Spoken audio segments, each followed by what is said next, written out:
friend. You're like, oh my God, I'm so funny. You're so funny. We should be stand-ups. And whatever, a good old breakup got into me, and 7 White Claws later. I never got on stage with like a long-term game plan. I got on there because I was like, you know what, I'm going to do this for myself. I want to feel better. I'm going to have fun. Yeah. And it didn't really occur to me like how far it would go. There's been months where I've paid my rent with comedy money. Yes. There's been months where, you know, I think February I had 22 paid gigs, you know, in a 28-day month. That's awesome. You know, and there are months that are not like that. Those are pretty atypical. Yeah. And maybe it'll be my geek show, so my pants will come off anyways. The cakes be like, finally I can take off this robe. Here we go. Well, that's what I was asking. Like, what are the rules for the kid show? What are the rules? No one answered my email. I'll let you guys know if it ever happens, but it won't be in the church. Be like, oh, not again.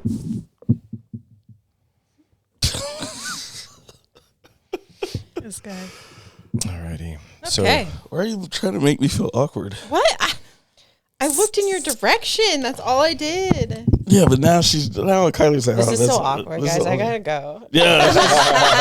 She's like, I thought it smelled ranked in here. I know. Should have known.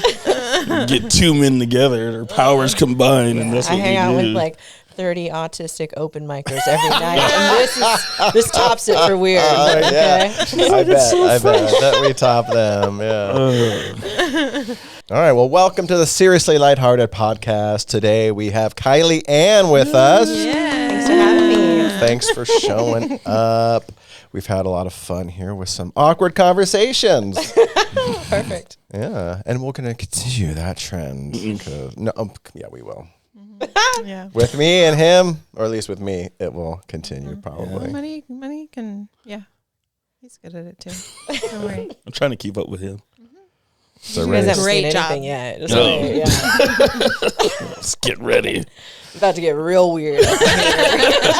That's good. I like it. That's weird. Good. One thing, thanks for coming on. One thing we like to do when we have people, we just want to get to know who you are first. And so we always just like kind of know, how did you get into comedy? I saw you, I may have seen you more than once, but I do remember, like I said, I was at the open mic and I saw you there. And I know these guys have seen you as well. A couple times, yeah. Mm-hmm. We went to that show. What was the place called? Not the It was like club. a contest. Yeah, but the first time I saw you was at the contest. That was at one of our on the mic. Yes. Yeah, on the mic open mics that we do monthly. Mm-hmm. Saw you at the Big Girls Brunch. Yeah. And Tacoma Comedy Club. All that, yeah. Yeah, so I get around a little bit. I have been in comedy. I'm coming up on my 2-year anniversary. Yay. Okay. Right. We just did our 2-year anniversary. Right yeah. Prior to that, I was kind of introduced to the comedy scene when I managed one of the Tacoma comedy clubs. Okay. And it got me into like this whole community of people that I just adored, and I really loved so much about it. So, a while after that, I kind of tiptoed into the Seattle comedy scene, and I don't know, I just found a little love for it. So, yeah. That's awesome. And you know what? I just, I always really adored it. I always thought it was something I was going to do, but it kind of seemed like one of those, like, drunk girl on too many White Claws thing that you do with your friend. You're like, oh my God, I'm so funny. You're so funny. We should be stand-ups. And whatever, a good old breakup got into me, and 7 White Claws later. 7! I'm kidding. It was 8. And then, I did my first open mic at the Comedy Bar, which is now Emerald City Comedy Club. Okay. That was where I first stepped on stage as their open mic. Nice. It was really bad. I thought I could wing it. I thought I was clever and cute, and I could get up there, and 4 minutes was way longer than I thought it would be. Now you know how guys feel. Hey. Wow. So you went up without any real like material? You just thought you'd go up? I thought I could just crowd work and riff. And okay. Yeah, it lasted for about 40 seconds before I realized I do not have what it takes to do that. Did you stay up there the whole time, or did you cut yourself short? Oh gosh, I don't remember exactly how long I stayed up there. I'm trying to black that out. I think I'm a storyteller. Yeah, black it out for sure. I'm a storyteller, so I'm sure I rambled on up there. But yeah, that was my first taste of it, and you learn to love to be humbled. Yeah. If anything, like you get better the more you realize like you aren't hot shit.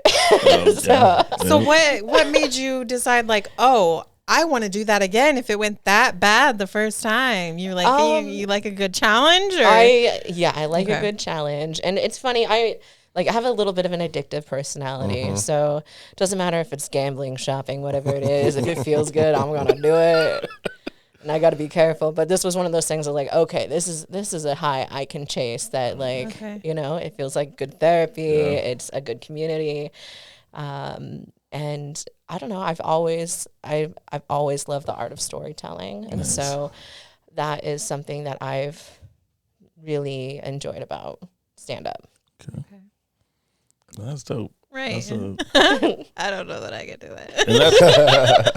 I say it all the time. I'm like, it's not me. I'm not a comedian at all, and I'm not about to get on that stage. But it's funny because that's how I see. So Gavin has challenged us to do an open mic this year before September. All right. Them too. So yes, so we're gonna do clarify. It. I am not a part of this. I'll put it on. He can host it. Yeah. I don't know about all that. The nerves are starting to come back, but that's what I keep thinking. I know it's gonna be horrible, but I think it's gonna be so horrible. I'm gonna enjoy that and then chase that.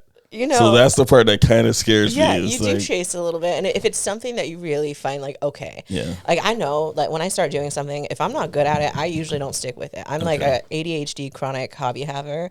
And I'm ballet, golf, pole dancing. Doesn't matter what it is. I'm going to try it. And if I'm not good at it, like right immediately, away. Yeah. If I don't feel like there's something I can hold on to and like get better at, then like I'll huck it. But comedy was one of those things I was like, oh, I know I must be really passionate about this because I can go up there and bomb and still want to get up immediately after and do another set. You're like, let me back out there. That's like, no. I got to get this taste out of my mouth. Okay. That's awesome. So I'm not sure if it was after Gavin challenged us or before, but when I went to the local, different one you're at, and I was watching the comedians up there, and there were some people doing good and there were some people not doing good. And I was like, I could do that. So I can go up and I can bomb hard just like them, if not even worse. But could my ego handle that? Like, would I be able to get back up and try it again? It's like you just said, I was telling these guys, I sat down to write a joke and it was hard. Yeah. And I was like, oh, I'm not that good at this. And that's often where I'll quit at something where just like you're saying, if at first it's like, oh, it's not coming out super easily. But I was like, you can't do that. You have to work. Got to work through it if it's something you want to try to do and be good at. Right. And since we've been challenged, I have to do it. So got to do it. Got to do it now. But I've done that in so many things. So I'm like, it's not as easy as I thought this would be. So just kind of toss it. When a lot of it just takes hard work. You got to stick to it. Grit. Yeah.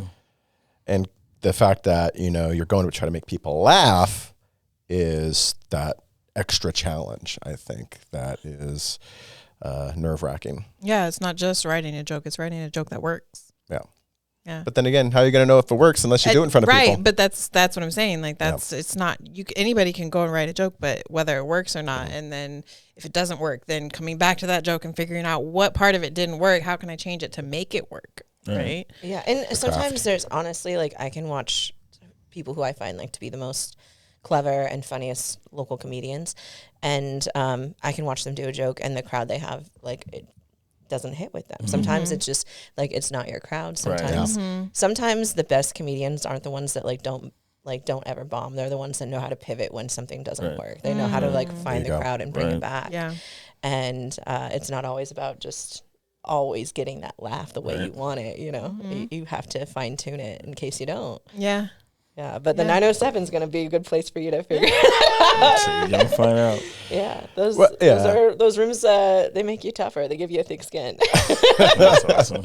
Well, like Gavin said, it's low stakes there, but I don't know. Would you agree? I don't. For the most part, there isn't really like any comedy show that you're doing that your life is depending on, right? Right. At least not when you're getting started. Maybe there's going to be shows later on down the road where you're like, okay, this could make or break my career now. Sure, right. But when you're just getting started, just go do it. Just jump on there and do it. And you might look stupid. Prepare for yourself for looking stupid. Yeah. But just have fun with it. Yeah, it's okay to bomb. You're going to. Yeah. So go ahead. No, I was going to say, so what I want to get this thought out before I lose it, because I will. Go for it. Seen you quite a few times now. Yeah. I don't think I've heard you repeat a joke any of those times, which is impressive. It's very impressive. I know a lot of comedians are constantly tweaking, working stuff, but I think the 3 shows, maybe 3 or 4 shows I've seen you, they were all different jokes. But you're obviously busy. All these comedians are busy. That's why I think it's so amazing. Like, how do you have time to write these jokes, or are these jokes kind of coming to you just in life? Like, just going to the store, you see something, you're like, hey.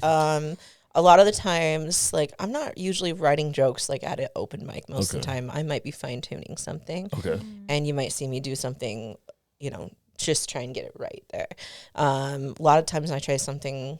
Like, I'll squeeze stuff in on stage for the first time, or it just comes to me, or if it's kind of crowd working a little bit. And, there are definitely times where I see that, like, I do a lot of performances, like in a pretty small area between Tacoma and Seattle. So if I see that I've got, half my audience was at the show that I was at on Monday, I'm gonna try and give you guys some new stuff. Yeah. And yeah, I do have, a good bit of material for somebody this green in their comedy career. But that is because I absolutely went ham. Once I started, I was going to 7, 8, 10 mics a week, and very quickly into just starting stand-up, I started producing. And that was where I really forced myself into, like, being able to come up with a longer set and more material. Gotcha. And I, was able to definitely skip a few rungs on the ladder, and had the opportunity to work with a lot of really great established seasoned comedians.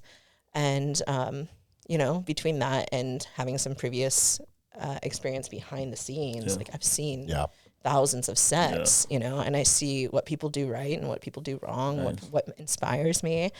And so I've had the opportunity to use all that experience to you're come up with it. I'm not just sitting down and, like, hammering stuff out. I'll have a writer's block for, a couple months at a time, and then it'll all come to me after some sort of disaster. No, honestly, when you said you were just celebrating 2 years, I was like, I think that's the youngest comedian we've had so far. Yeah. Like, wow. in comedy years. You don't have to say that part.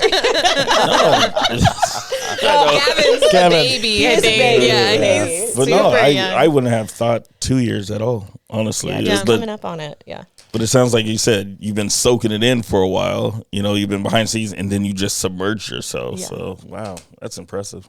That's very impressive. Thank you. So you say you're a storyteller. What is that you find most of your inspiration in? Like, what's your comedy style? My comedy style. Yeah. If you had one. It's pretty, I don't know, it's a lot of my personal experience. I don't think that I always, like, my stories don't necessarily resonate with each person in the crowd. I'm a single mom, I'm polyamorous, I'm a little bit of a weirdo, I'm an artist, I'm a chef. So some of my experience is unique to me, and, probably some Portlandia episode, but, so yeah, I mean, I just find it in my, like, my everyday life, life with my kids, life in the kitchen. It's a lot of dating stuff, so that's a journey. There's always something hilarious to talk about. There's always new material. Yeah, there's always new material. Just open up Tinder, we can go to town. It's a whole special, right? But that's very relatable to a lot of people. A lot of people, especially like the online dating scene. Like, that's very relatable. So those are some good. Yeah, we're all struggle busting out there. Yeah. No, that's dope. Yeah, I think that's from what we've seen, the writing from life, getting your material from your life is what's the genuine part. So that genuineness translates. It might not translate to everybody, like you said, but if it's coming off and you can see this is from genuine experience, you're going to connect with more people, I think. For sure. That's what I've appreciated when seeing a lot of comics. The guy I saw the other day was like, just like, this is from his life, from his childhood, about his parents. And it's funny, you know, it's such a huge part. What's your, would you mind sharing a crazy dating story? A crazy dating I'm story. curious. I've been really mellow on the dates for the last year or so, but let's see, crazy dating story. Oh, okay, so I matched with a guy on some dating app. We met up for our first date, and he immediately, all the red flags. White rapper from Arkansas. There you go. Yeah. And the first thing he says to me, he's like, hey, you're polyamorous, so you're probably down to fuck tonight, right? Wow. And I was like, no, sir, I'm not. And he goes, well, what if I take you home and make you filet mignon? And I was like, I think I can cook myself filet mignon. I think I'm good. The guy was... It's coming in strong. He was coming in real strong. Wow. Was already like too many drinks in, and I didn't want to like abandon him like in a bar where I knew there was other people that I was friends with, and I didn't want to leave the bartenders to handle this guy. Oh, very nice. And I was like, why don't we take you next door? We'll get you something to eat before you get on the road. And he just... It was a bizarre situation. I think he also like smelled like he had a lot of pets that weren't mammals, like too many pets. Like reptiles? Yeah, lizards and snakes, frogs. Lizards, snakes, frogs. I don't know. Like just a curious We all were like, aroma. hold on a second. Aroma. That's a very specific smell. It was But I feel like I know what you mean. Whoa. That's wild. But yeah, this guy, he still like kept on trying to like push. And at the time I should have been, this was a while back. Now, if somebody were like pushy about something, I would just walk out the door. Yeah. But I wanted to make sure he like clearly needed to eat and maybe was just having a day. And then later on found out he really wanted to stay in touch because he was about to go into rehab for what he told me was weed. Which I don't know anybody that's gone to rehab for weed.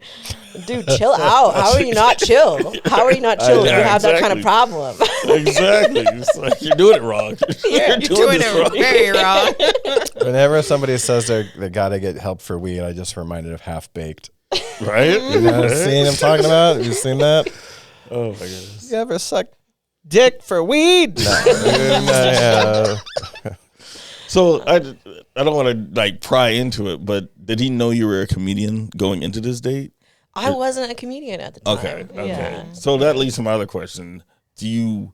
When dating, do you tell people you're a comedian, or are you just like, you're going to stumble into that knowledge? I often will like exchange social medias and stuff before I meet a person. Smart. Just so I feel a little safer. I know I can tell people if I get murdered, this is who it was, Exactly. you know? Exactly. Oh, And Lord. so that's obvious on like a lot of my social media is promoting comedy. Yeah. So it's also a big part of my life, and it's it's actually like a big source of work for me. So it's usually have to navigate like date nights around the one or two open nights I might have per week. But it is, it usually comes up before I meet a person. Yeah. So I think my biggest cringe thing is like when somebody first meets you and they're like, all right, tell me a joke. You're like, It's did "All you watch any of my how much do you want videos? to pay for this performance? Right, exactly. It's like not one was a knock joke. Like, what am I going to tell you? Exactly. That you're going It's to get not. just like that. Yeah. Like, It's not like if you're dating an account, okay, here, balance my checkbook. You know what I mean? yeah, It's like, come on. exactly. It's like, why? That's just a great source of material, though. I'd almost be like, warning, you might end up in a joke with this date. You know what I'm saying? I feel like You might become material. I feel like they don't even need the warning. They should You know should that's a know. possibility You gotta on their know. behavior. You know, Yeah. For sure. you would think, right? You would think. Yeah. Us guys got to do better. Yeah, we're Our reputation is just getting worse and worse. Yeah. It's like, what are we doing? Like, we need to huddle up. We need to get us all together. And be You like, and hey, all the guys. Yeah, just all the guys. Like, Yeah, what you are guys we gotta doing? do something. Right? What are we doing out here? I'm trying to go full lesbian. I'm over it. It's like we're losing the long game. Like everyone's just, they're not gonna play on our team anymore. Come on.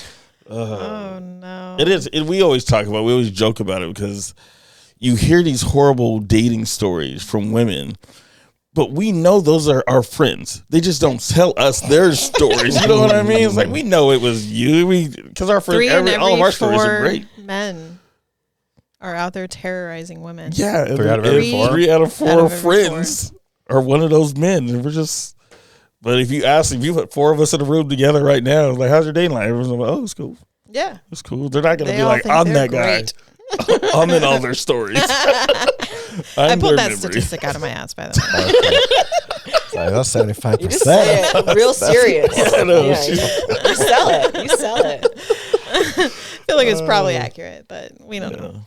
And I also, I just think too, and I don't know because I'm not a comedian, but if you're dating as a comedian, people are expecting for you to still entertain them, even on a date. Yeah, you know what I seems mean? Like that would kind of be the expectation. Exactly. So it just makes me wonder, like, if that's people's expectation, and like, yeah, tell me a joke.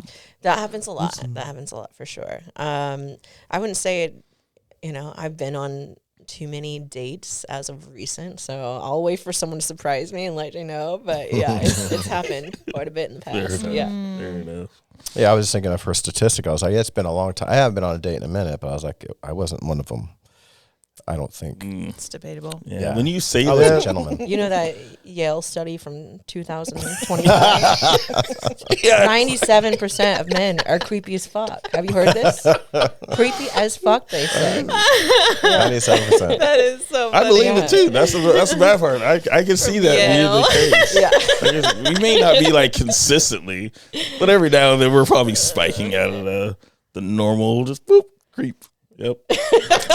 You can see that. I think you all have your moments. Ladies are creepy too, though. Yeah, some ladies are creepy yeah. too. Yeah. Yeah. I think ladies are more behind the scene creepy. Like they'll Oh yeah. like creepy with other women or just stalker. yeah, exactly. Like the guy doesn't necessarily know that she's being creepy. Just my theory. Or we're just not aware of I our see what you're saying. situation. No, I could see that. Right? Yeah.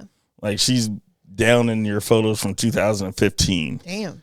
I love when you catch somebody when they've liked a picture and you like, That's why you that can't was a scroll long too time far. ago. Far down there. Right? Instagram has gotten a lot of us. You're right. I am a creep. I did that the other day. I was drunk. I went home. It's 2 a.m. and I went on my exes and I was.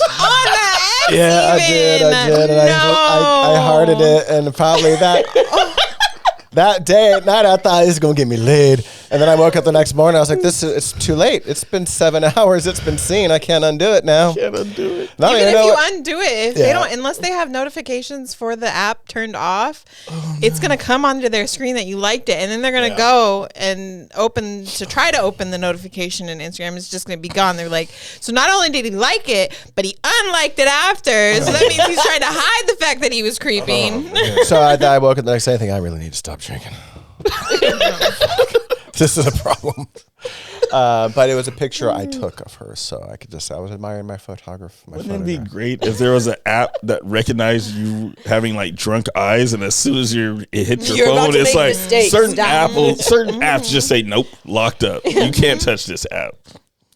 Turn around. That bitch. might be my idea. It could Funny with his bad eyes, though. It's gonna try to turn you on just everyday life. I mean, at work trying to do something, it's like they're drunk. I'm like, I'm not drunk. I'm sober right now. It's like the breath interlock for a car, but for a phone. Exactly. Your social media. Yeah, exactly. Social media, Nope, you can't go on. Only allows 911. That's it. And Doesn't let you your get best desperate friend. on dating apps and swipe. No, you're about to make a bad choice. Yeah. Stop. Yeah. That guy has snakes. You got something going there. Right. Okay. I'm going to refocus us. So try it. 2 years in the game. Where do you see yourself 3 years from now? 3 years from now. 5 years in. Yeah.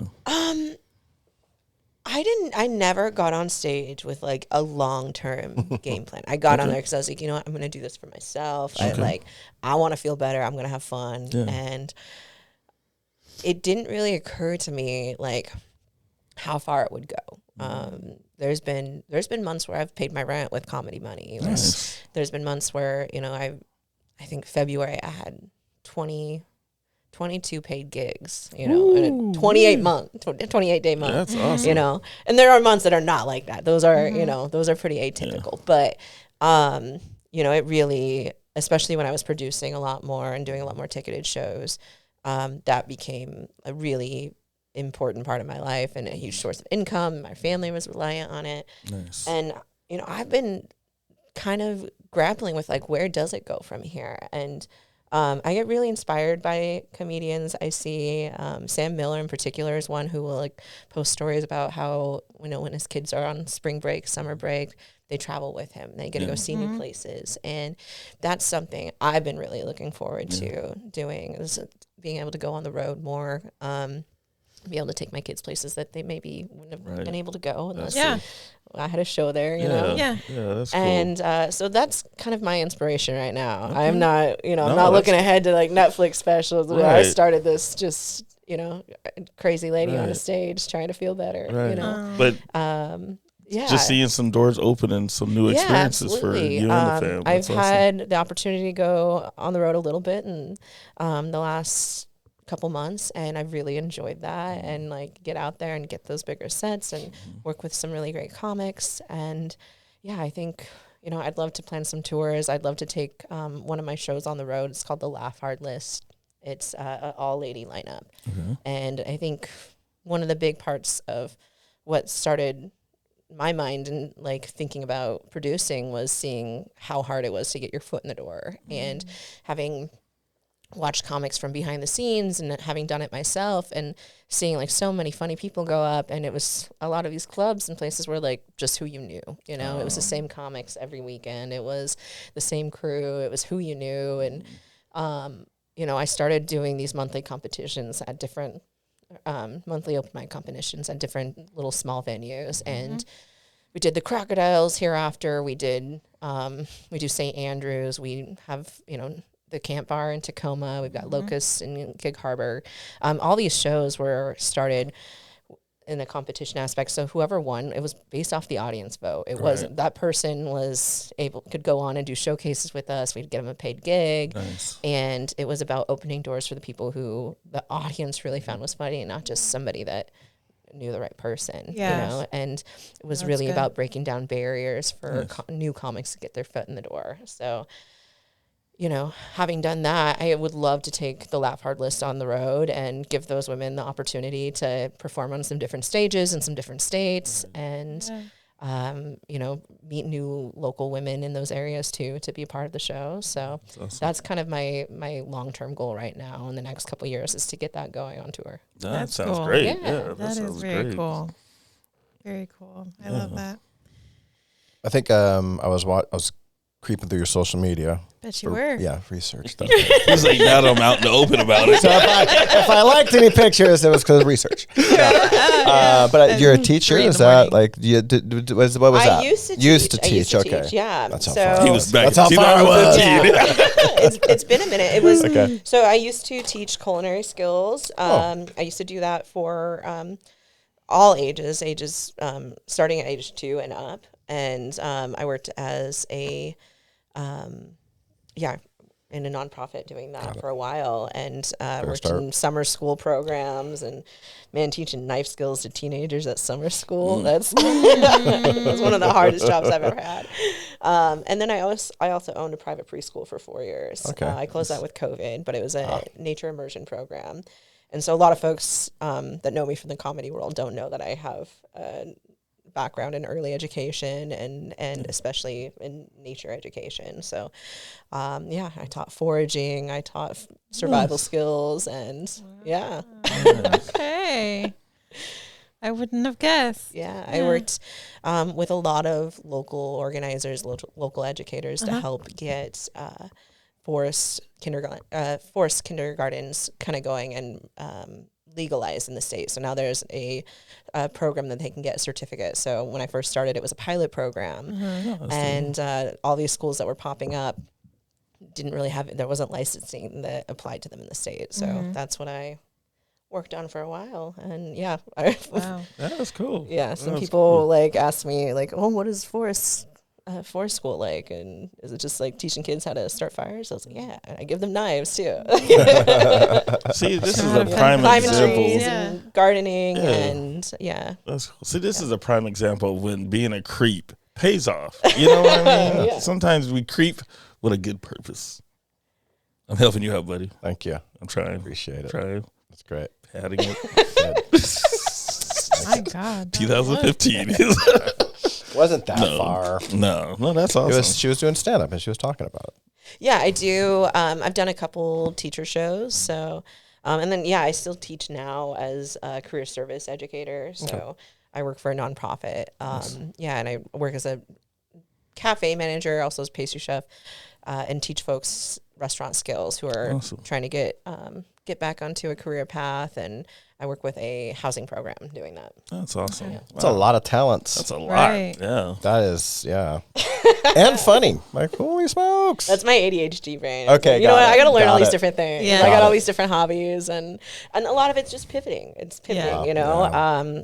I was a pastry chef since I was 19 years old, and when I had kids, my daughter was unexpected, and I was always told I couldn't have kids. I had no idea she was coming. When that came along, I was like, all right, I can't do this pastry chef life. Like, you know, trying to do 12, 14-hour shifts downtown Seattle and get back home and trying to be a mom was not going to happen. And so I really started teaching just kind of out of desperation. So I was just trying to make ends meet. And that's how that path started for me. I started writing curriculum for schools and, you know, that were related to culinary services, culinary skills, and just kind of grew from there. Well, I was thinking about it for your tour. I was like, oh, if you get summers off, it's like, man, you got a great opportunity. Right. But I don't know if that's how your life is set up. No, I don't get summers off, but I have some flexibility there. So Where we often talk about the difference between Seattle and Tacoma comedy scene. Do you have a favorite place that you perform? Do you do more south, or you said are you all over the place? I'm kind of all over the place. I live in Tacoma. I started performing comedy in Seattle. Seattle, yeah. But yeah, I got really familiar with the comedy scene in Tacoma, and I would say the Tacoma comedy scene, there's a lot of crossover, but I would say it has more of a family feel. Like it is, I could see yeah, that. very close knit. It is, yeah, it's a great culture. I feel like the people in the scene genuinely care about each other. They support each other. Not that doesn't happen in Seattle too, but it is just a lot tighter knit in Tacoma. I could see that being that way. Just based off of, I don't know, the people that we've met and that I like going to see comedy in Tacoma. Usually if I'm going to Seattle, it's a very specific purpose. Like somebody's performing up there and I am going to look for them. But you go out regularly in Seattle. What would you compare it to? Well, not that much. I need to go out more. That's the thing, because I live in West Seattle, so it's closer. But I haven't really. I've seen more shows in Tacoma than in Seattle. Oh, okay. Between Tacoma Comedy Club, Super Funny Comedy Club, yeah, I've seen a lot more there.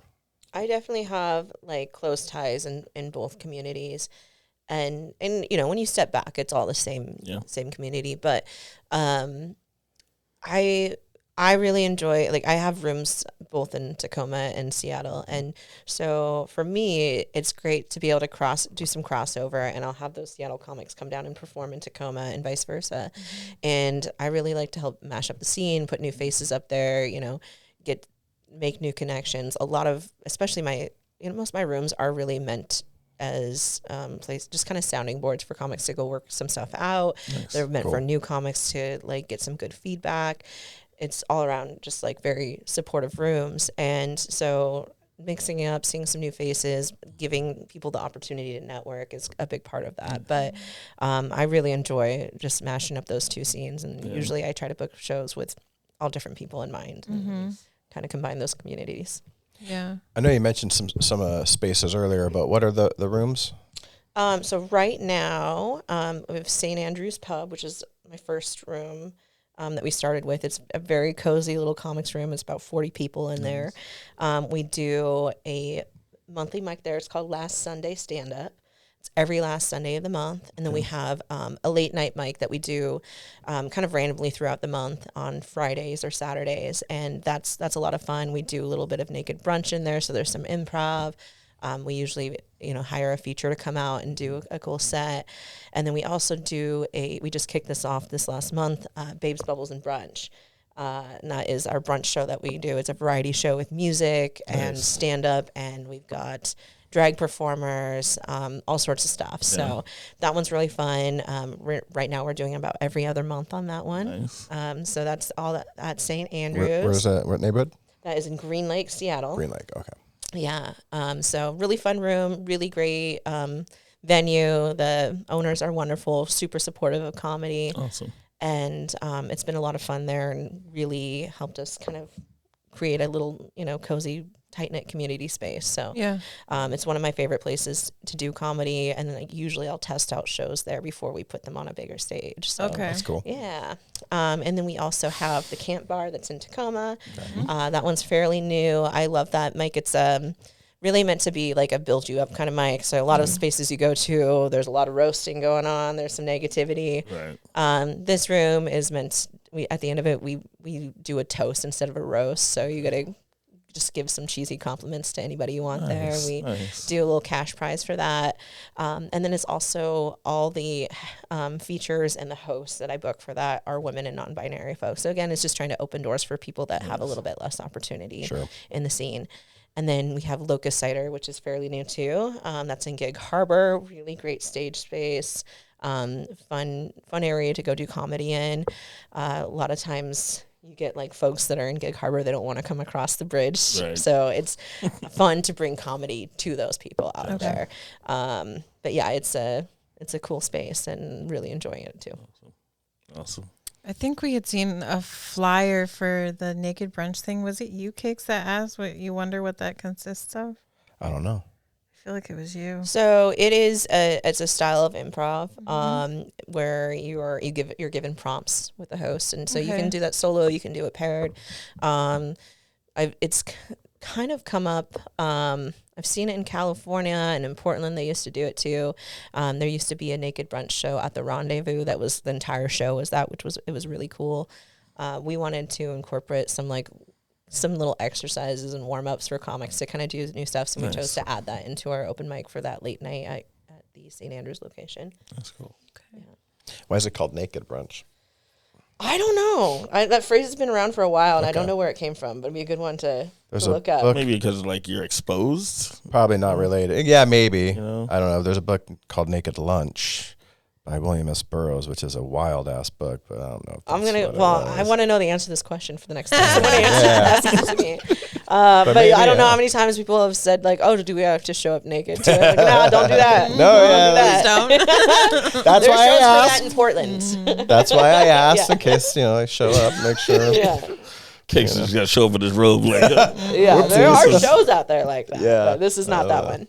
Yeah. Well, and, they always said, picturing the audience naked. So I wonder if it just has something about being comfortable and just letting loose, maybe. Being the improv, and so you're not going with your prepared material necessarily. Right. So you're on the spot more. Right. So there you are exposed. Yeah, see. I like what you're doing. I like that approach there because when we had Jess on here, what was it? She said he got 4 women at a show. It's like a girl's hey, women power girl party, because it's such a guy dominated field. Yeah. But also the sense of kind of who you know, but rather opening doors and creating inclusive spaces and spaces for people to get a shot. And the voting, that is interesting, because you did the naked. See, now I got naked in my head. Dang it! The funniest mammal. I did do funniest mammal, and you were at the diner, which is in my neighborhood, and I think I didn't go there because I got sick. That was a really fun show. I got to perform there twice. And it was, at first I was like, I'm performing in a diner? I have performed in weirder places. It's fine. But it was a full room. Cozy Comedy does a great job at just packing the house. They've really like created a culture at their own shows that is wonderful. And I think it set great expectations for both the comics and the guests that come to that. But they're outstanding to work with. And that was a really fun competition. It was my first time doing any sort of competition, really. That wasn't like some sort of like weekly mic or whatever, you know. Nice. We've been to a few Cozy Comedy productions. Mm-hmm. Yeah. Well, that's awesome. They do a great job. Yeah. But you did mention it wasn't the weirdest place. So now I gotta know. What was the weirdest place? Weirdest you don't have to throw it out by name if you don't want. But you know what I mean? Just describe it Describe seems weirder from the outside because I think it's in the basement of like an AM/PM. Interesting. But Kristen Melchor does have basements. He does the Flip Off Arcade show, and I've done that show twice now, and it's a blast. Yeah? He hosts it there. It is a basement under like what looks like I think an AM/PM or a gas station or 7-Eleven or something. But it's a super cool arcade. I love pinball. That's another thing about me that like most people, they either know I'm like obsessed about it or they just haven't figured it out yet, but I love pinball a lot. So anytime I can do a performance at a venue that has pinball, I'm stoked. I don't care if it's in a gas station basement. But he packs that room and it's a lot of fun. And I think, it's a Puyallup show. So it's, fun to bring comics out there that people haven't seen before. That's cool. I've been fortunate enough to do it twice. So I've enjoyed working with him a lot. Nice. And you get to play pinball afterwards. So, right, you're like, this is great. But yeah, it could be weirder. Let's see. I've been trying to, so I want to do a kink show. I've been wanting to produce a kink show, and I toured some venues that I was like, oh, this could be a potential place for it. Okay. There's a place I went to, and I'm not going to name it.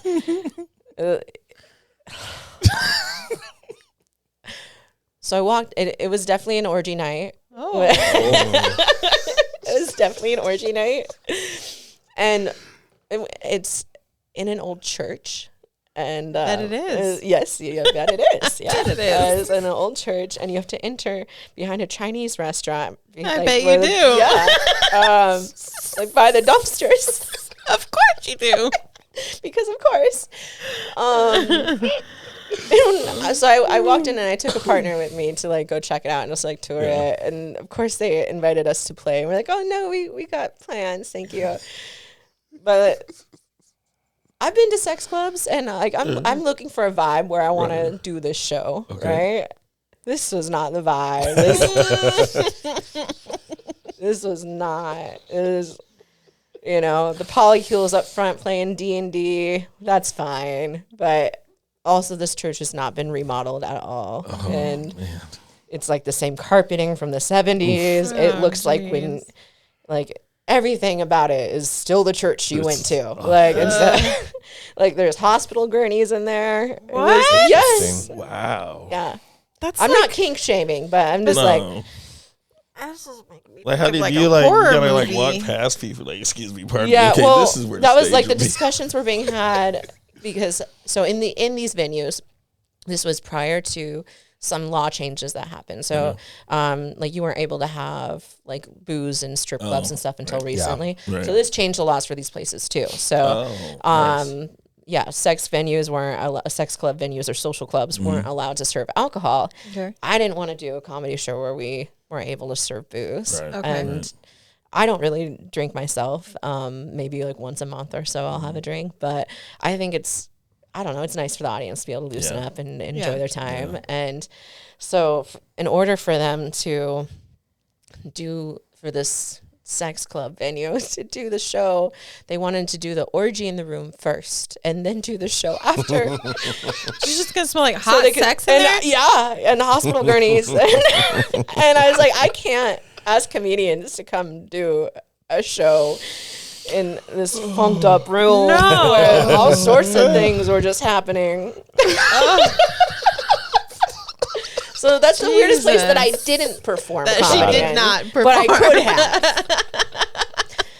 I could have. It was potential Yeah. until it wasn't. Yeah. They really wanted us to stay. They really wanted us to stay. That's funny. Right? Yeah. Hey, stay. I Fresh am. meat. Yeah, I didn't think we would get out if we didn't leave. It has been a pleasant surprise now really getting into comedy, seeing how many different places are opening up space for comedy. Yeah. That's been pretty nice. And I kind of feel a little stupid that I didn't realize so much comedy was around for the longest, especially places that I've already went to that place for whatever reason. I'm like, you guys do comedy here too? So that's been neat. Especially the diners here. This area has such an underrated comedy scene. And maybe, it's not, I think that it's kind of left off the map sometimes when we talk about these big locations that people go to go start their comedy career because honestly, there's not a lot of money in comedy and particular here. Right. But, it is a thriving independent comedy scene, thriving, and all sorts of places. I think Bremerton is really underrated. Comedien Kitsap is doing so much over there. Really? It's a huge comedy community over there. Olympia has a great comedy scene. We are really blessed in this whole region to have so many active venues, and even with all the closures that were happening with the Hereafter and with the Rendezvous in Seattle. There's still so much opportunity out here that I think people don't realize they don't have that in most places. I'm grateful that I live in Tacoma and I can head almost any direction and find a comedy show to go to. Right. And pretty much every night of the week there's something going on. So we're pretty lucky here. Yeah. That's a lot of people said. They're like, any night of the week you can find comedy within a half an hour, 45 minutes somewhere. There's always maybe not even that. I was getting my hair done, and it's like, well, what are you doing? So I'm going to see Sam Miller tonight, a comedian, blah, blah, blah. It's like, I've been wanting to do more of that. And she talked about some of the clubs closing. And I was like, also a rock and find a comedy show. Yeah. And right up at the diner. She's like, I saw that. It's Cozy Comedy. She knew the whole company. And I was like, they put on great shows. Yeah. And Otter on the Rocks. I think a lot of people still think comedy and they relate it to the clubs. Yeah. They don't relate it to the fact that there's all these other shows. There is so much more comedy in the independent comedy scene than there is in the clubs. And first of all, the culture is changing in big comedy and in the club scene. Most headliners are taking the features with them. Yeah. So the only opportunities to work on a weekend is a host position. That's one person that gets that gig for the weekend, and however many comedians that are in this scene that are all fighting for that position. And that's kind of pretty much the same at almost every club. There's, a handful of gigs to scoop up. And so if you're looking past all of the independent producers, all the bar shows, all of these other great little venues that have these little shows going on, you're missing the majority of the comedy scene in the state here. And I would say I make a good part of my living doing the bar scene and doing those small shows. And I, maybe work a club a couple times a month. I got I'm on a showcase somewhere, but that's it, And I think that opportunity for folks to really get their foot in the door, they have to do the hustle. They got to go do those little bar shows. They got to go do those places. And I think you'll find that you really actually do enjoy that a lot more, and you learn a lot more from it.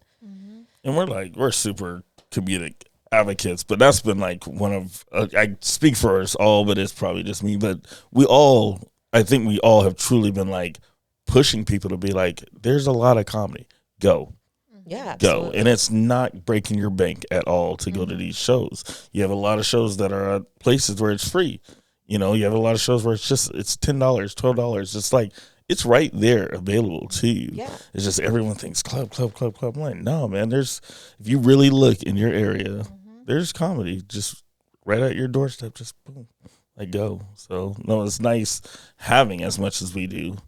Because we've traveled quite a bit for different shows from Buckley, Tacoma. I think Lacey. Oh, we've gone places. That's the furthest that I've gone for it. But it's just amazing to see how much further it keeps going. Aberdeen, like you said, Olympia has a thriving scene. I haven't been out to Bremerton. Would love to do that because Silver City Brewery's out there as well. I went to we should make a Port trip. Orchard to see Brandon back in the fall. Yeah, but no, I love that. Yeah, Kitsap. Comedien Kitsap does a lot of the shows out in Bremerton, so it's a good one to check out for it.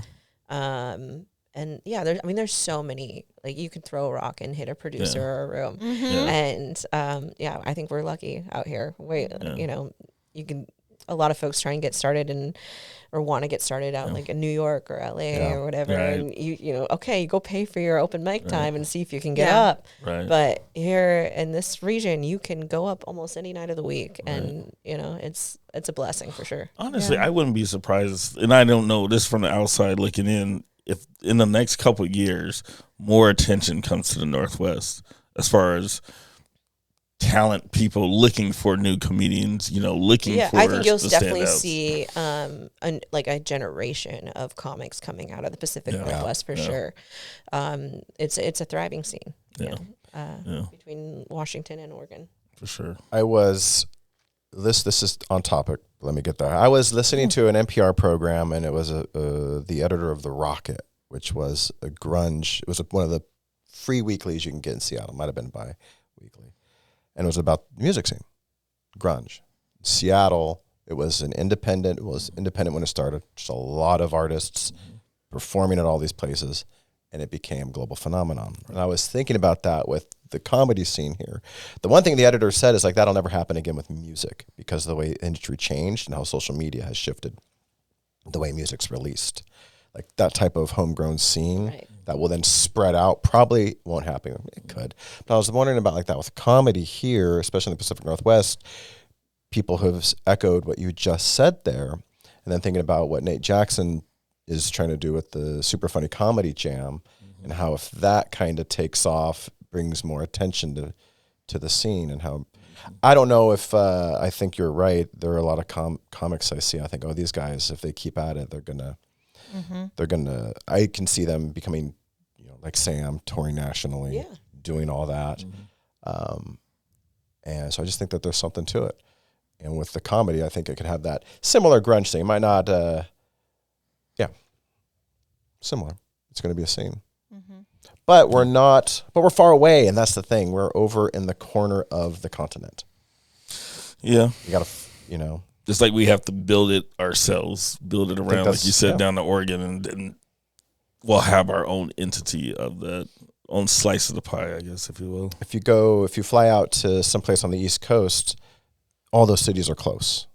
Right. Comparable to here. And this is something that, there used to be a little bit more of this happening in the comedy culture up here, where producers would, they'd actually co-partner on stuff and create big runs that they could have comics come, and it was really appealing. But we have plenty of places to perform. We don't have that network tightened up as much as we could, and I think the opportunity, I'd love to partner with other producers in Oregon and Olympia and so on, and just make it worthwhile for a comic to come through and tour and do a whole run of shows from Eugene up to Seattle or wherever. Yeah, because you can do Spokane, you can do a few places here, and then make your way down to Oregon or vice versa. There's quite a few places that you can.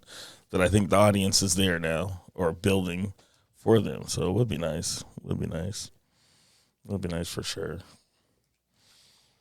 So, I appreciate again the hustle. And I look forward to seeing. I want to go out to Bremerton now because I think when I was creeping on your socials, I think you were doing Tracyton. Is that over there? That's over there. I haven't done the Tracyton Theater. Tonight I'm actually doing. It's a show that started in Bremerton. The Mean Girls Roast, and so we're taking it to the Cornucopia Club in Chehalis tonight. So that is they're starting to take that show on tour, which is fun. I think we're going to bring it to Gig Harbor next month too. Nice. Definitely it's an underrated comedy scene for sure. And there's a lot of gems as far as comedians out there that they're doing great things. So that's awesome. Definitely check it out. That's awesome. That's cool. Yeah. Do we want to play a game? How much time do we got? 5 minutes. The guy that's been creepy all night. Do we want to play a game? Yeah. I don't know. I'm just asking you guys. The magic of editing is killing. The magic of editing. They're not bad. They're not bad.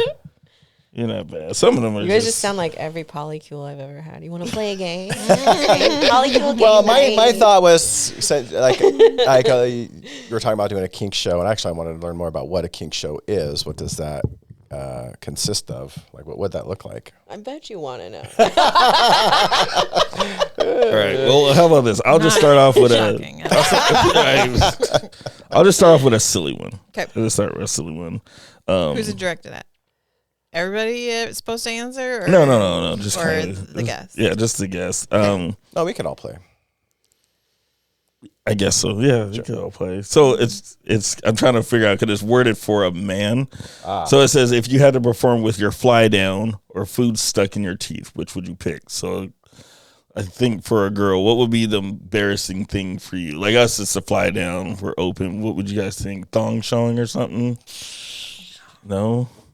Skirt on backwards, like what? I don't know the equivalent. I could be up there with my fly down. Okay. I mean, I would rather have that than something in my teeth. Okay. Because there's chances are I would do that whole performance with something stuck in my teeth, and there's no graceful way of getting something stuck out of your teeth in the middle of a set. I'm just gonna be talking real close to the microphone, so you can't see it. Right. Nope. The fly, you could turn that into a joke if you that's notice gonna be a that joke. it's down. Yeah. That's true. I've actually seen that happen. So yeah. Yeah, it came back. And to maybe me. it'll be my kink show, so my pants will come off anyways. Who knows? Then Cakes be like, finally, I can take off this robe. Here, here we go. Well, that's what I was asking. Like, what are the rules for the kink What show? are the I need to know. rules? No one answered my email. All of you guys know if it ever happens, but it won't be in the church.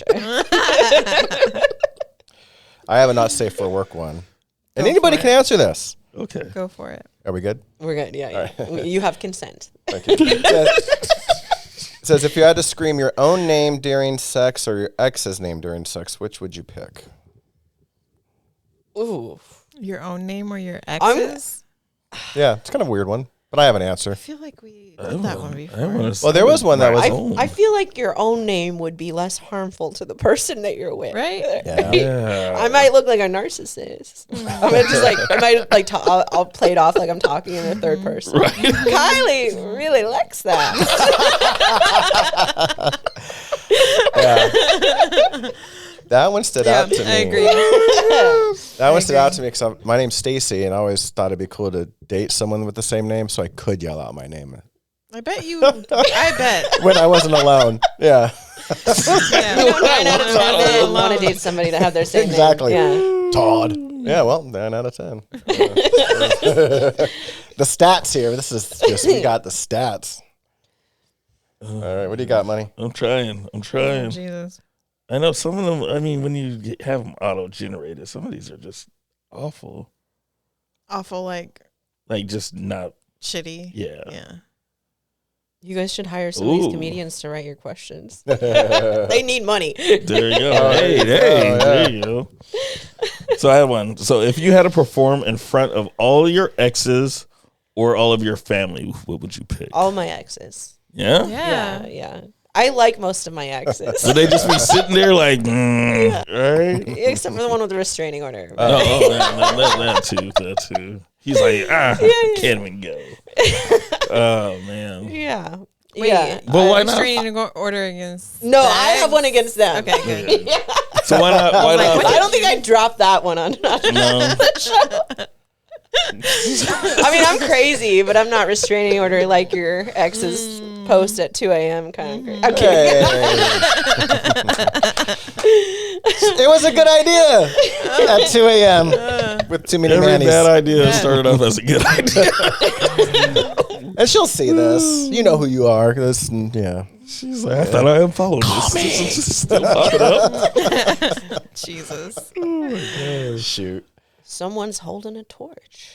This is just a general question because there's a question. Okay. Have you ever, you said you don't drink a lot. Have you ever like indulged in anything and then did comedy and it didn't come the way out? That's actually why I quit drinking. Oh, yeah. So I don't know. When I first started, I'm just going up at open mics at late night mic at Comedy Bar, and you're the new guy. You're going up at number 30 or whatever, at 12:30 at night.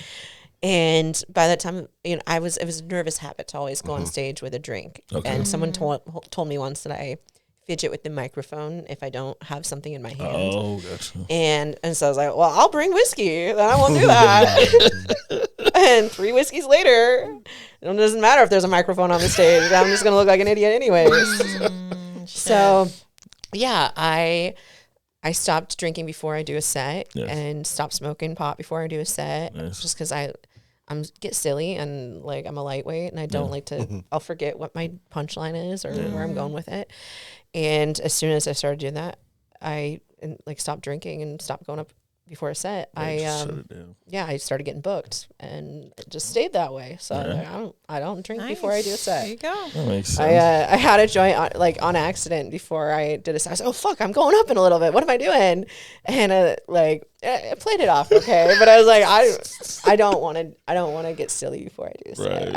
I mean business when I go up to be funny. Right. So, yeah. That would suck. I'd be like, oh no, don't get too high. Don't get high. Please don't get too high. You're like, oh no, I'm high. Like, oh, the edible kicked in. Oh no. Right? Like, oh no, I made a mistake. I only say that because I know, it's the whole, let me have a drink, let me get loose, let me relax, and let me get more relaxed, or I'm good, I can manage, because I think we used to do that. Confident. We used to indulge a lot.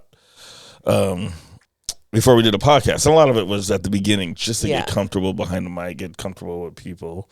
And then we were like, God, we are sloppy. Like, we'll watch it back. We're like, we are just. Yeah. And that's the thing. I watched back and right, like, oh, that's sloppy. I don't like it. I stopped drinking for the podcast like over a year ago because, the first few episodes we were getting lit on the show. We were lit. I'm like laughing, falling over. I'm like, no, this is bad. And I don't drink for the podcast anymore. There was a lot that I edited out. So mostly of more time editing it out than keeping it in. Mostly of me. Yeah. So. Well, this is going to come out Thursday. Mm-hmm. Is that right? Mm-hmm. What do you got coming up after that you might be able to share? Let's see. I'm going to be, there's so many dates I can't keep straight in my head. I'm on lots of the Mockingbird comedy shows coming up. So I believe it's April 11th. We have About All the Ages at Laughs Comedy Club. Cool. Yeah. And then, I host late night every month and co-host that. And I host at the Camp Bar at Locust and Gig Harbor. But I'll give you guys some links you can send out with the post. But I'll be a little bit of everywhere. So I know. I have one more question before I would want you to. I'd have to check my calendar and you'll have to edit it if we want real dates. Sorry. No, I got one more question before I say just throw out your socials and stuff. How do you cope with having a comedy show, but maybe not feeling in the mood to be funny? Like, how do you reverse your mind to get into that mindset to be like, they're expecting me. It's a paid gig. I got to go perform. But I've had a bad day or whatever the case. How do you switch those gears? I'm still learning that. And I would say, I've leaned on my peers a lot in those moments, and I let people know honestly where I'm at. Hey, I just went through a breakup, or whatever happened, and most of the time, your peers have a pretty good pep talk for you, and they'll let you know, hey, you're gonna go out there, you're gonna kill it, or you're not, and we'll laugh about it later. Right. But I think in that moment, that's when it's really nice to have this sense of community that we have here. Nice. In this area, and with the comedians here, it's like family. They're there to boost you up. Nobody wants you to go up there and bomb when they're on the show with you. Right. They want it to be a good time for everybody. You're all going down. Team, and maybe that's why they boost me up so much. Oh shit, she's opening for me. What do I gotta turn this ship around. Get it together. Right? You got it, girl. You got it. You can do it. Go slay. Just touch, man. It's maybe it's a little codependent, but it's been really helpful to have lean on folks in the community and just be honest with people and say, hey, I'm having a rough day today, and they usually have your back. So. Well, like you said before, you do a lot of shows. You're constantly like I feel like every time I get on social media, I'm like, oh, she's got another one. Like, let me share this to the group and all this. So that's awesome. I mean, just means you're active. I'm lucky. I've made like a lot of great relationships in this community, and fortunate enough that like if I got some gaps in my calendar, I can usually shoot out avails, and almost every time people will shoot me dates that I can come and do a set. So.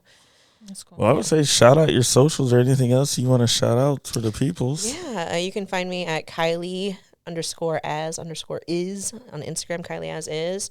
I'm on Facebook, and On the Mic Comedy is my production company. So we run shows and showcases between Gig Harbor, Tacoma, and Seattle. And besides that, maybe find me on Chatterbait some nights. I don't know. Chatterbait? I don't even think I've heard of that. Me neither. Oh, he knows. He'll fill me in later. He'll fill you in later. No, I practice my sets on Chatterbait. Is that right? Mm-hmm. I haven't done it for a while. Still don't know what it is. Chatterbait, for those of you who don't know, is a cam girl site. That's why he didn't want to share. And it was really helpful for me. Yeah, it was really helpful for me. That's funny. I was learning how to like pivot when a joke didn't go the way I wanted, right? Nice. And so I started telling jokes, on camera, and you don't get any audience feedback. You get a lot of private DMs, but you get a very delayed, like, maybe 30 seconds after a joke, you just hear cha-ching. And that's like, all right, somebody liked it. They paid me some money. And that's awesome. So it taught me how to do my sets without losing my footing if a joke wasn't received by the audience the way I had planned, right? That's an extremely unique way to do that. Yeah, I'm a little bit weird too. That's cool. Extremely unique. Cool. That's what I was saying. When you said something earlier, I was like, pivoting is a skill by itself. Some people get stuck in that moment and they don't know which way they're gonna go, but it's a skill by itself to be like, okay, this is not working. Especially I can see it in comedy where you're not waiting necessarily for that reaction. You get a little bit of it and you start moving towards the next thing. No, that's awesome. I think out of all the things that I've learned from managing a club, from producing shows and endless open mics, is the most talented comedians are like, when I'm watching them, it's the ones that are like learning how to pivot and like work the room when the joke was shitty and didn't go the way they wanted, and they still get everybody laughing. Exactly. And that is talent right there. Yeah. So. Oh, that's awesome. For sure. That's awesome. Well, thank you so much. Yeah. Definitely appreciate you Thanks, giving us your Rez. time. Yeah. This was Glad fun. you made it. Oh my God. That was rough. I didn't cry. I do have to admit, the first time I saw you was the show. I still can't. I don't know why. I've been trying to get it to come to mind. In Tacoma, close to Ruston. North and on Pearl. That's and I fanboyed because I was like, oh shit, because you were just like standing there, and I was like, I was telling about it. I was like, fanboy I gotta say, I gotta say something. She's like, go say something. I'm like, okay. Here goes. Like, hi, my name is Gary.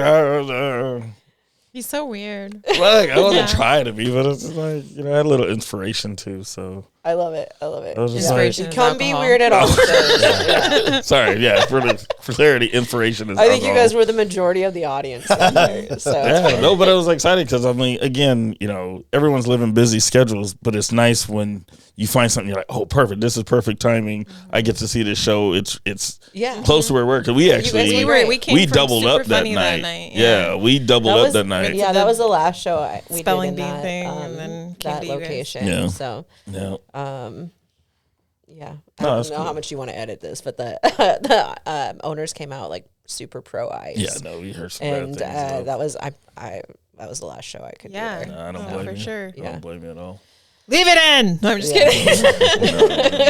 Don't edit it. No, but I just wanted to share that because I Call was him just out. like, I love those little moments when somebody is like, oh my God. Like there was a couple times in 1 week, like a month or so ago, when I got like stopped at like a Trader Joe's and at a gas station when somebody was like, oh my God, you're like a local comedian, right? You do comedy. I was like, yes. Oh my God. I got recognized out in the wild. Be a fanboy. Be a fangirl. We love that. We eat it up. It's good for our self-esteem. So, okay. Now, you've all been warned. Just come marching up to everybody like, hey. No, that's cool. And I get that, too, because it wasn't probably the same, but it was at Emerald Downs. And I'm usually geared up in our gear because I want us to be seen.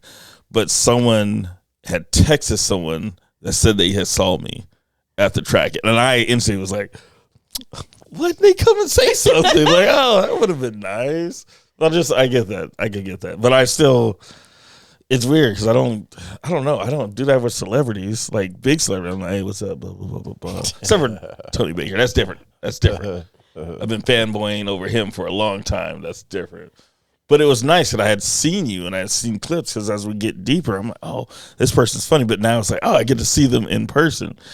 And then the inspiration kicked in and I became a little mush. Hands are all sweating. Nah, take it out. I was like, hi. Yeah. What are you gonna do? But now we know we can fanboy. We can fanboy. It's okay. It's Cakes. okay to fanboy. It's okay, Cakes. Got it. And we got that out of the way. All right.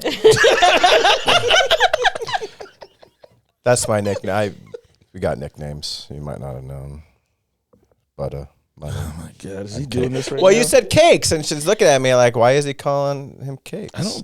Were you looking at him like that? Was I looking like? I look kind of weird all the time too. I think he assumes again. He's doing what he does. Okay, yeah. I have like resting what the fuck face. You don't. You do not think she's once heard our aliases? I don't on know. Social over the last something months. I'm trying to move this into our just names, but that's okay. Oh, you guys are going different directions. I know we got a line here. Yeah. what? That's like stop calling Snoop and calling what's his name Cornelius or something like that. Like, no, why would we go back to our names? No world where I am going to ever call you. I don't even want to say it. Especially after this show. Like, I'm never saying your name again, like, you here's weirdo. Stacy. Like, no. Like every what's time wrong you with- call him the G word, I'm like, no. I immediately follow with like, you mean money? Sorry, money. It just Aliases doesn't for even a feel reason. right. It doesn't feel right.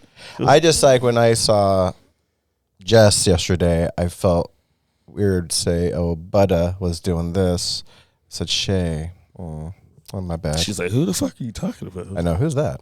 Anywho. Little off topic here. We lost track. But we'll wrap it up. Thanks for coming on. Yeah, thanks for having me. Appreciate It's been fun. I like this side of comedy that you've exposed. Mm-hmm. The producer side, I think that was a little bit more interesting and insightful. I didn't really quite see that part of it. I knew like we've had other producers on, but how that is opening up so many doors That's for awesome. people. That was That's great. really Thank awesome. you. Well, thanks for having me, and yeah, come check out some more shows. Oh, Will do. Yeah. Definitely. You know we'll be there. That's We won't be at everyone, but we'll be there. we are true fans of this scene. So We bounce around as it's much one as of those possible. where We're like, oh, not again.